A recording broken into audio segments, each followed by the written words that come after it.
14 años después de esa noche tan dramática en el bar, Salvador Cabañas finalmente ha roto su silencio, revelando nuevos y sorprendentes detalles sobre el ataque que casi le arrebata la vida. En su momento, Cabañas fue uno de los delanteros más temidos en el fútbol mexicano, con el mundo a sus pies y un precontrato con el Manchester United, hasta que un disparo cambió su destino. Pero, ¿qué ocurrió realmente en el baño de esa discoteca? ¿Quién estuvo detrás del ataque? ¿Fue solo un acto de violencia al azar? Durante años circularon rumores sobre vínculos con el crimen organizado, un motivo oculto e incluso una posible traición de personas cercanas a él. Además, ¿qué pasó con su esposa, quien estuvo a su lado en ese momento tan crítico? Sus decisiones tras el ataque sorprendieron a todos. Ahora, por primera vez, Cabañas está listo para contar su versión de los hechos, una historia que dejará al mundo sin palabras. La noche que cambió su vida sucedió en la Ciudad de México. Salvador Cabañas era considerado uno de los delanteros más letales del fútbol mexicano, en la cúspide de su carrera. Jugaba para el Club América y la selección de Paraguay, alcanzando un nivel que pocos se atrevían a imaginar. Sin embargo, la madrugada del 25 de enero de 2010 marcó un antes y un después. Aquella noche, en la popular discoteca Bar, todo lo que había construido se vino abajo. A eso de las 5 de la mañana, en una fría madrugada de enero, Cabañas se encontraba disfrutando de la velada en el bar, acompañado de su esposa y amigos. Entre la música y el ambiente festivo, una discusión comenzó en el baño del establecimiento. Según los reportes oficiales de la policía y los testimonios posteriores, el incidente comenzó como una disputa menor, pero rápidamente escaló. El agresor, identificado como José Jorge Valderas Garza, alias El Joto, aparentemente inició el enfrentamiento con Cabañas. A medida que la situación se tornaba más violenta, Valderas Garza, vinculado al cártel de los Beltrán Leiva, sacó un arma en medio del caos. Un disparo resonó en el baño de la discoteca, impactando a Cabañas en la cabeza. Tras el disparo, el pánico se desató en el lugar y el agresor huyó. Sin embargo, las cámaras de seguridad y la investigación de la Procuraduría de Justicia permitieron identificar a José Jorge Valderas Garza.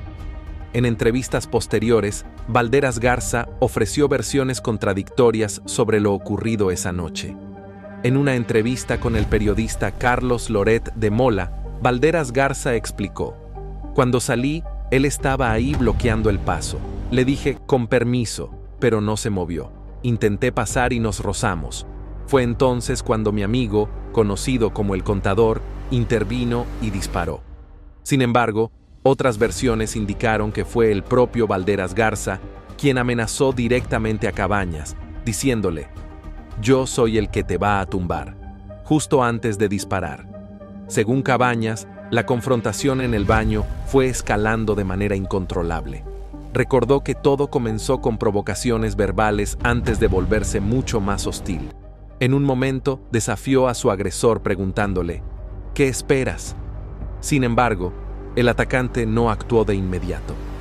En lugar de eso, continuó amenazándolo y provocándolo.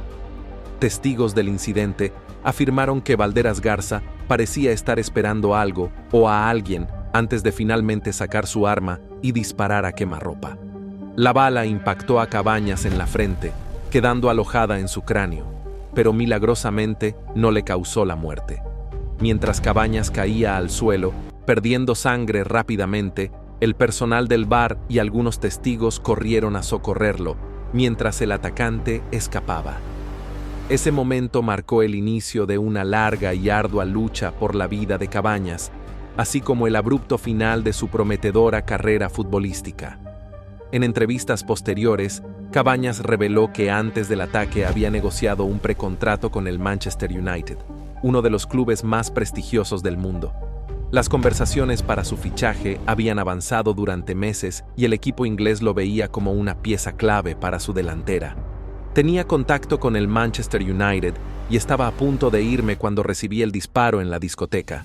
Había propuestas para ficharme, pero el Club América no quiso venderme y, como estaba acostumbrado al equipo, dejé la decisión en sus manos, comentó en una de sus entrevistas. En una charla con Marca, se estima que la transacción habría rondado los 10 millones de libras esterlinas y que el acuerdo se habría materializado tras el Mundial de 2010. Sin embargo, el ataque no solo frustró estos planes, sino que dejó a Cabañas con secuelas permanentes que lo apartaron definitivamente del fútbol profesional. Mientras la noticia del tiroteo se propagaba, la nación quedó sumida en un estado de conmoción y tristeza. El ataque no solo amenazó la vida de una de las estrellas más destacadas del fútbol, sino que también arrojó una sombra sobre el deporte en su totalidad. Los servicios de emergencia trasladaron a Cabañas de inmediato a un hospital cercano, donde fue sometido a una cirugía de urgencia. Debido a los graves riesgos, los médicos decidieron no extraer la bala y, en su lugar, centrarse en estabilizar su condición. Durante varios días, su vida estuvo en vilo mientras permanecía en cuidados intensivos. El 1 de febrero, cuando los médicos planeaban reducir su sedación y evaluar sus signos vitales, su estado mostró mejoras, una señal alentadora para sus seres queridos y seguidores. Durante este periodo crítico, el apoyo hacia Cabañas fue inmenso tanto en México como en Paraguay. Los aficionados se agruparon en estadios, iglesias y espacios públicos para mostrar su solidaridad. En un partido contra los Indios de Ciudad Juárez en el Estadio Azteca, el Club América le rindió un homenaje, comenzando el juego con un jugador menos y dedicando el encuentro a su delantero ausente. Las pancartas y camisetas con mensajes de apoyo se convirtieron en una imagen recurrente en los partidos de la liga local, recordando la fragilidad de la vida y el espíritu de unidad ante la tragedia. En las semanas posteriores, Cabañas comenzó a salir gradualmente de la unidad de cuidados intensivos. El 17 de febrero, apenas 23 días después del ataque, fue trasladado de la UCI a una habitación convencional, marcando un paso simbólico hacia su recuperación. Para el 2 de marzo, 36 días después del incidente, fue dado de alta del hospital, aunque con la certeza de que la bala permanecería en su cabeza de forma permanente. Los médicos que lo atendieron describieron su recuperación como asombrosa, aunque experimentó pérdida de memoria a corto plazo y otros déficits cognitivos que, según los especialistas, persistirían entre 1 y 3 años. En su primera entrevista pública, el 12 de marzo de 2010, Cabañas expresó su gratitud a todos los que habían orado por su pronta recuperación. A finales de ese año, compartió su propia versión de los hechos, asegurando que el ataque no fue un simple acto de violencia al azar, sino parte de un plan mayor para alejarlo del fútbol y evitar su participación en el Mundial de 2010, lo que podría haber perjudicado las posibilidades de Paraguay en la competencia. Sin embargo, esta teoría nunca fue comprobada de manera definitiva. Se conocieron varias versiones, incluida la de la periodista Anabel Hernández en su libro Emma y las otras señoras del narco, donde se sostenía que el tiroteo estaba relacionado con una red compleja de motivos personales y criminales. Según Hernández, el ataque fue planeado por un líder de un cártel y estaba vinculado a un supuesto romance entre la actriz Arlette Terán, Cabañas, y el narcotraficante Edgar Valdés Villarreal, conocido como La Barbie. En medio de los rumores, se supo que la pelea en el baño podría haber sido originada por una disputa relacionada con una apuesta. Cabañas admitió posteriormente que su desacuerdo con Valderas Garza tenía su origen en una apuesta que había ganado contra el equipo de su agresor. Su exesposa también afirmó que el incidente estaba relacionado con la reacción de Cabañas ante un robo, añadiendo más complejidad a una situación ya enredada. Aunque su recuperación física fue motivo de celebración, el impacto a largo plazo del ataque fue imborrable. El daño en su ojo izquierdo y las secuelas cognitivas han permanecido con él, siendo un recordatorio constante de aquella noche violenta. En entrevistas sinceras, Ha compartido que nunca pensó que sobreviviría para ver otro día, pero ahora tiene que vivir con esas cicatrices. A pesar de las dificultades, ha hablado en varias ocasiones sobre su experiencia cercana a la muerte. En los momentos inmediatamente posteriores al disparo, recordó: justo después de que me dispararon, sentí que fui directamente al cielo. Hablé con Dios, quien tocó el lugar en mi frente donde fui herido, y me dijo que aún me quedaba mucho tiempo de vida, que debía disfrutarla y ayudar a los que lo necesitan. Las consecuencias personales del ataque fueron mucho más allá de las heridas físicas de Salvador Cabañas, afectando todos los aspectos de su existencia. Su vida fuera del campo de juego se vio alterada de manera irreversible debido a una serie de sucesos que complicaron aún más el trauma sufrido aquella trágica noche. Uno de los momentos más devastadores en su vida posterior al ataque fue la amarga confrontación con su exesposa María Lorgia, que no solo socavó su estabilidad económica, sino que también intensificó las cicatrices emocionales dejadas por la violencia. Parte de la fortuna que Cabañas había logrado acumular a lo largo de su exitosa carrera se vio envuelta en una amarga batalla legal. Los informes indicaron que la cantidad estimada en alrededor de $3 millones fue reclamada por Lorgia como legítimamente suya. Ella alegó que, durante su matrimonio, Cabañas había sido infiel, y esta acusación se convirtió en la base de una disputa que lo despojó de una parte significativa de su riqueza. Tales acusaciones de infidelidad y traición solo profundizaron los desafíos personales que enfrentó mientras intentaba recuperarse. María Lorgia ha hablado abiertamente sobre ese periodo en varias entrevistas mediáticas. De mi parte, nunca existió ninguna infidelidad, afirmó al Extra de Paraguay, asegurando que siempre lo apoyó en sus momentos más difíciles. La gente desea historias de héroes y villanos. En este caso recrean e inventan situaciones que encajan en el drama, explicó, desestimando las versiones más sensacionalistas que circulaban en la prensa. Sin embargo, a pesar de sus negaciones, múltiples informes sugirieron que Lorgia, junto con su ex representante, había efectivamente privado a Cabañas de la riqueza que había construido a lo largo de los años. Esta traición financiera y emocional no solo complicó su recuperación, sino que también destacó las profundas pérdidas personales que sufrió fuera del campo después del ataque. Mientras Cabañas luchaba con las consecuencias físicas de una herida de bala que le dejó secuelas permanentes, las presiones de su vida personal aumentaban. En ese momento, se reportaba que enfrentaba oportunidades lucrativas, incluida una oferta del Sunderland, una jugada que podría haber elevado su carrera a nuevas alturas. No obstante, las crecientes presiones de su familia y representante, impulsadas principalmente por preocupaciones financieras, crearon un ambiente tóxico. Él tenía una oferta de Sunderland y no le importaba, pero había mucha presión por parte de la familia y su representante, todo por dinero, recordó Lorgia durante una entrevista en Ventaneando de TV Azteca. Además, reveló que Cabañas había estado bebiendo en exceso durante este periodo, añadiendo: «En ese tiempo, él bebía mucho. Yo le decía que deberíamos ir a un psicólogo o a un terapeuta, pero él no aceptaba. Esto no solo tensó su relación, sino que también preparó el terreno para la caída personal y profesional que seguiría». Dentro de los muros de su matrimonio problemático, los enfrentamientos eran frecuentes y cargados emocionalmente.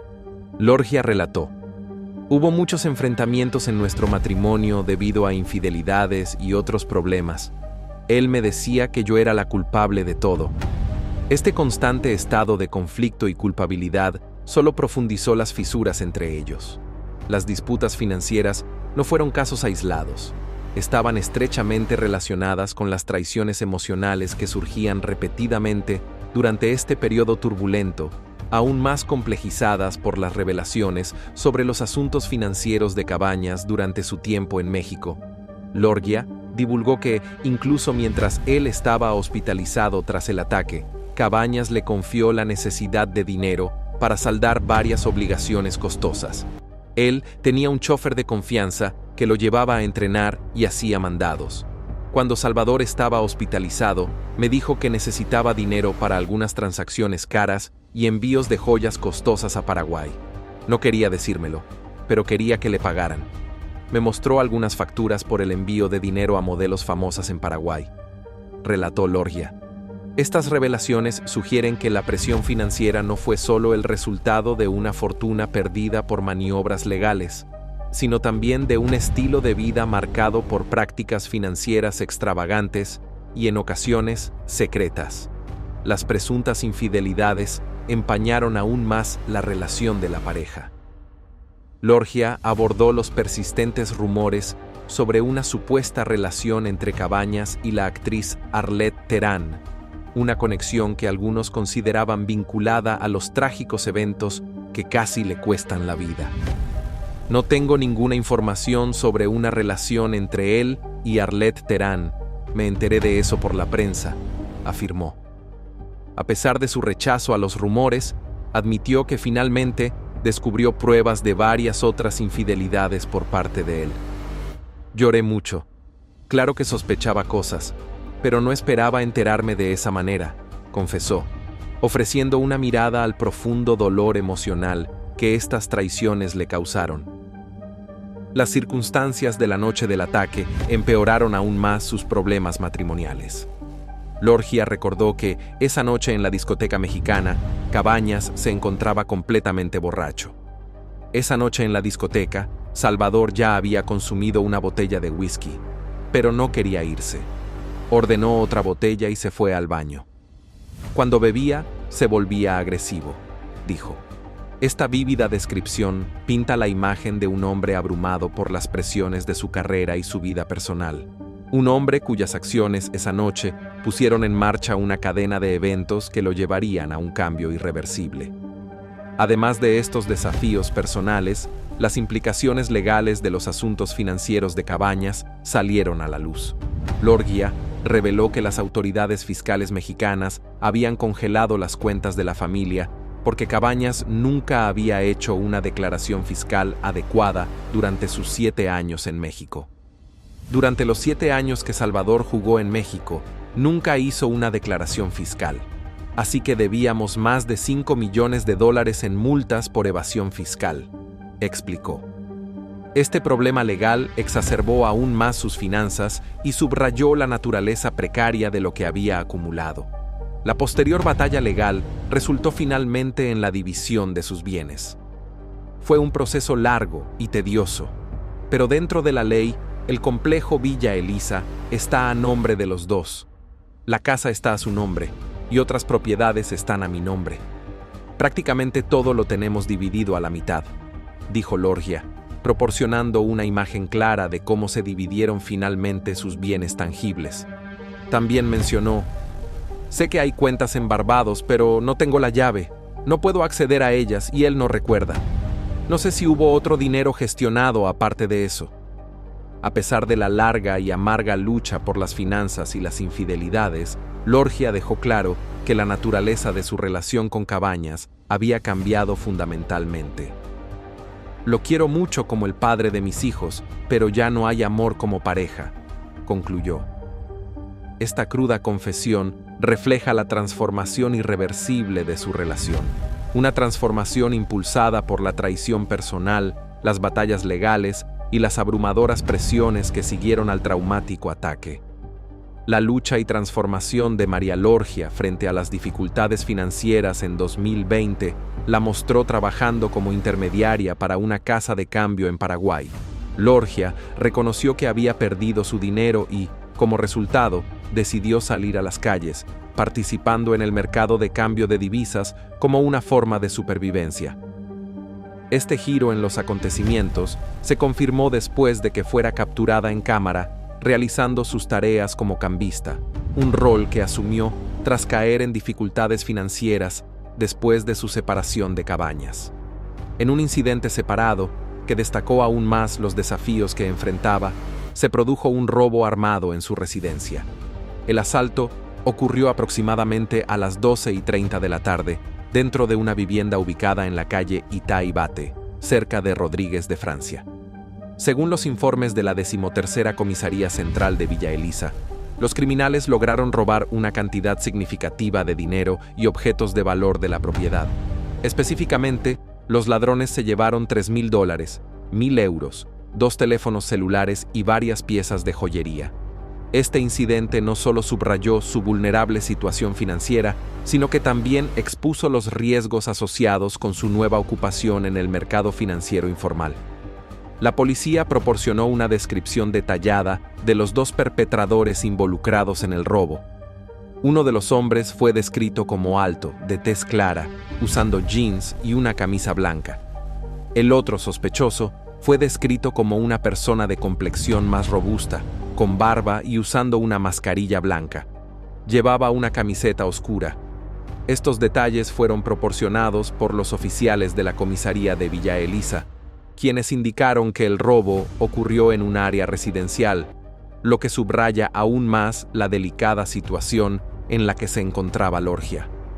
La transformación de Lorgia, de exesposa de un futbolista famoso a trabajar en las calles como cambista, es un ejemplo impactante de cómo las adversidades personales y económicas pueden alterar el rumbo de una vida. A pesar de haber estado estrechamente asociada con el brillante mundo del fútbol profesional, se vio obligada a adaptarse a un estilo de vida completamente diferente. Después de que su fortuna se desvaneciera, en su nuevo rol enfrenta directamente las realidades diarias de la inestabilidad financiera, lo que contrasta profundamente con su vida anterior. El hecho de que se la haya visto trabajando activamente en esta capacidad demuestra su determinación para superar las dificultades que ha enfrentado, incluso mientras navega por los peligros e incertidumbres inherentes tanto a su trabajo como a su vida personal, convirtiendo la adversidad en fortaleza. Después de meses de recuperación en México, Cabañas regresó a su Paraguay natal en los años posteriores al ataque. Específicamente, entre 2012 y 2015, intentó retomar su carrera futbolística en el circuito amateur. Tuvo breves etapas en el Club 12 de Octubre, en la tercera división de Paraguay. Luego se trasladó a jugar para el General Caballero en la segunda división e incluso se unió al Club Deportivo Tanabe en la Serie B del Campeonato Paulista en Brasil. Sin embargo, estos intentos fueron de corta duración. La lesión y el largo periodo alejado del fútbol profesional hicieron imposible su regreso al nivel de competencia de élite. En 2014, Cabañas anunció oficialmente su retiro del fútbol profesional. A medida que su carrera futbolística llegaba a su fin, las repercusiones del ataque se extendieron más allá de sus lesiones físicas. La vida personal de Cabañas sufrió transformaciones dramáticas. Tras su salida forzada del deporte, enfrentó un doloroso divorcio de su esposa María Lorgia. Su padre comentó: "Mi hijo es una doble víctima. Fue víctima ese 25 de enero cuando un criminal lo disparó y hoy es víctima de su exesposa, de su propio abogado y de su exrepresentante. Ellos le quitaron todo lo que ganó con su esfuerzo personal".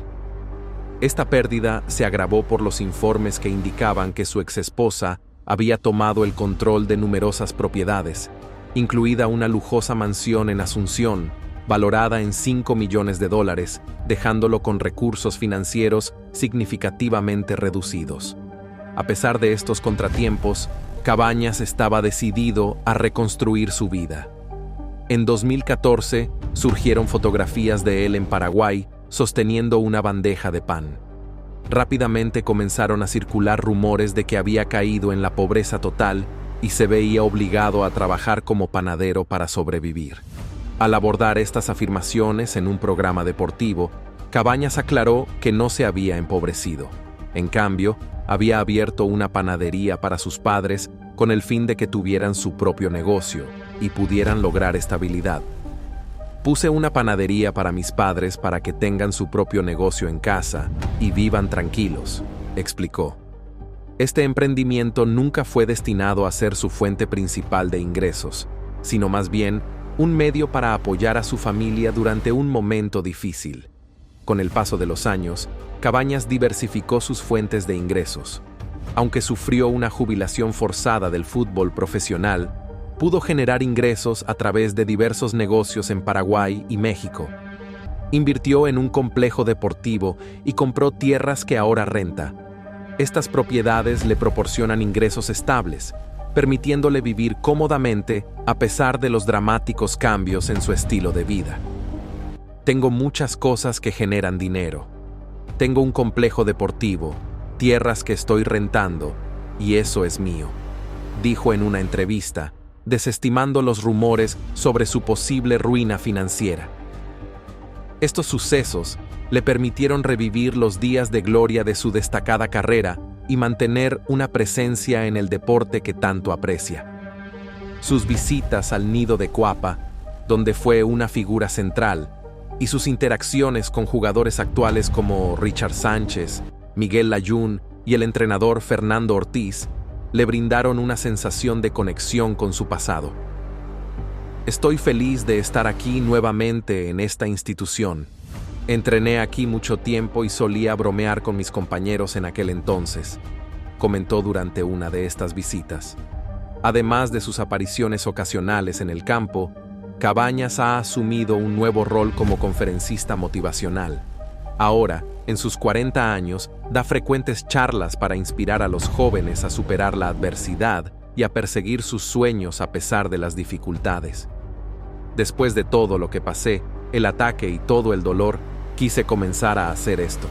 Está yendo bien y es muy interesante. Trato de motivar a las personas, especialmente a los jóvenes, para que no se frustren y sigan adelante, comentó a un medio local. Sus discursos a menudo se basan en sus vivencias personales, tanto en el campo de fútbol como en su vida después del retiro, resaltando las lecciones que ha aprendido del dolor, la pérdida y la posterior recuperación. La transición de Cabañas de estrella futbolística a exitoso empresario y conferencista motivacional es un reflejo de su fortaleza.